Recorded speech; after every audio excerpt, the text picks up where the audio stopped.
নমস্কার বন্ধুরা, welcome to my channel Jayashree রান্নাঘর।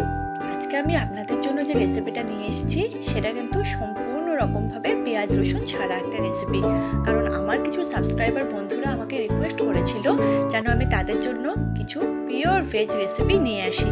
তাই আজকে আপনাদের জন্য আমি কাঁচকলার কোফতা কারির রেসিপিটা নিয়ে এসেছি, যেটা খেতে তো দুর্দান্ত লাগে আর নিরামিষের দিন বাড়িতে বানিয়ে সবাইকে খাওয়ানো যেতে পারে।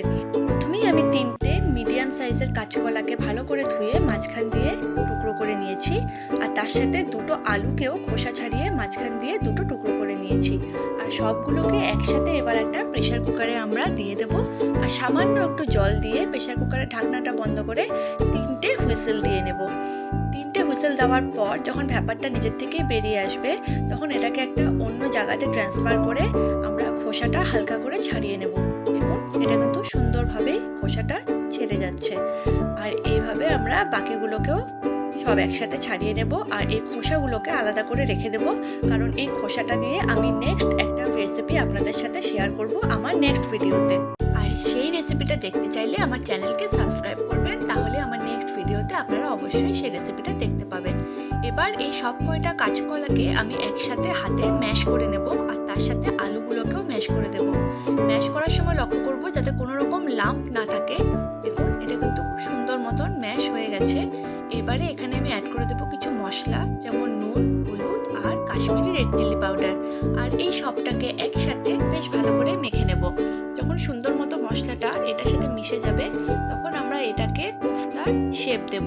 তার জন্য কিছুই না, হাতে এরকমভাবে সামান্য একটু পরিমাণে কাঁচকলা তুলে নেব, আর ছোট ছোট বলের মতন করে আমরা শেপ দিয়ে দেব। ব্যাস একই রকমভাবে সবগুলো করে নিলাম। এবার কড়াইতে বেশ অনেকটা সর্ষের তেল গরম করে নিলাম, আর তারপরে আমি এখানে একটা একটা করে কোফতা দিয়ে দেব। আর এই সবগুলোকে কোফতাকে আমি 4-5টা বেশ সুন্দর করে একটু ফ্রাই করে নেব। দেখুন, এগুলো কিন্তু আলতো হাতে নাড়াচাড়া করবো, তা না হলে ভেঙে যেতে পারে। একবার ভালো করে ফ্রাই করা হয়ে গেলে পরেই আমরা 4-5টা বেশ সুন্দর করে একটু ঘুরিয়ে নেব, আর এগুলোকে আলাদা করে তুলে একটা জায়গাতে রেখে দেবো। আর এবার একটা পেস্ট বানানোর জন্য আমি সামান্য একটু আদা, 3টে কাঁচা লঙ্কা, একটা মিডিয়াম সাইজের টমেটোকে সামান্য একটু জল দিয়ে ফাইন একটা পেস্ট করে নিলাম। দেখুন, পেস্ট আমাদের রেডি।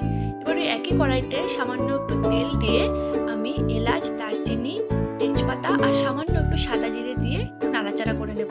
যখন ফোড়নটা দিয়ে বেশ ভালো একটা গন্ধ বেরোবে তখন এই পেস্ট করা টমেটোটা আমি এখানে দিয়ে দিলাম, আর এটাকে বেশ ভালো করে কষতে দেব। মশলাটা যখন নিজের থেকে কষে আসবে তখন নুন, হলুদ, জিরে গুঁড়ো, ধনে গুঁড়ো আর তার সাথে একটু কাশ্মীরি রেড চিলি পাউডার দিয়ে দেবো, আর মশলাগুলোকে বেশ ভালো করে নাড়াচাড়া করে আমরা কষতে দেবো। দেখুন, কষে এসেছে আর মশলাটা কিন্তু নিজের থেকে তেল ছাড়তে শুরু করেছে। এই পরিস্থিতিতে আমি এখানে একটু ক্রিম অ্যাড করে দিলাম। আমি এখানে ঘরে বানানো ক্রিম অ্যাড করেছি, তবে আপনারা চাইলে বাজারের কেনা ফ্রেশ ক্রিমও অ্যাড করতে পারেন। আর সবটাকে বেশ ভালো করে একটু নাড়াচাড়া করে নেব। মশলা কিন্তু কষে এসেছে আর নিজের থেকে তেল ছাড়তে শুরু করেছে। এই পরিস্থিতিতে আমি গ্রেভির জন্য বেশ অনেকটা পরিমাণে জল দিয়ে দিলাম, আর সবটাকে বেশ ভালো করে একটু নাড়াচাড়া করে নিলাম। যখন গ্রেভিটা ফুটে আসবে তখন ভেজে রাখা কোফতাগুলো একে একে এখানে আমি সবটাই দিয়ে দেবো। উপর থেকে একটু গরম মশলা গুঁড়ো দিয়ে দিলাম, তার সাথে দিয়ে দিলাম পরিমাণ মতন চিনি, সেটা আপনারা আপনাদের স্বাদ মতো দিতে পারেন, আর দিয়ে দিলাম সামান্য পরিমাণে একটু ঘি। ব্যাস সবটাকে একসাথে মিশিয়ে নেব, আর এটা বেশ যখন ফুটে উঠবে তখনই আমাদের গরম গরম কাঁচকলার কোফতা একদম রেডি। দেখলেন তো, অত কিন্তু কঠিন না, যে কেউ বাড়িতে বানিয়ে নিতে পারেন। আপনারা করে খান, সবাইকে করে খাওয়ান। সবাই কি বললো সেটা আমাকে অবশ্যই কমেন্টে জানাবেন। যদি আমার ভিডিওটি আপনাদের ভালো লেগে থাকে তাহলে পরিচিত সবার সাথে শেয়ার করবেন, আর যদি প্রথমবার আমার ভিডিও দেখছেন তাহলে আমার চ্যানেলকে সাবস্ক্রাইব করবেন। যদি আপনাদের কোনো রিকোয়েস্ট থাকে সেটাও আমাকে কমেন্ট সেকশনে জানাবেন। আর পুরো ভিডিওটা জুড়ে আমার সঙ্গে থাকার জন্য আপনাদের অসংখ্য ধন্যবাদ।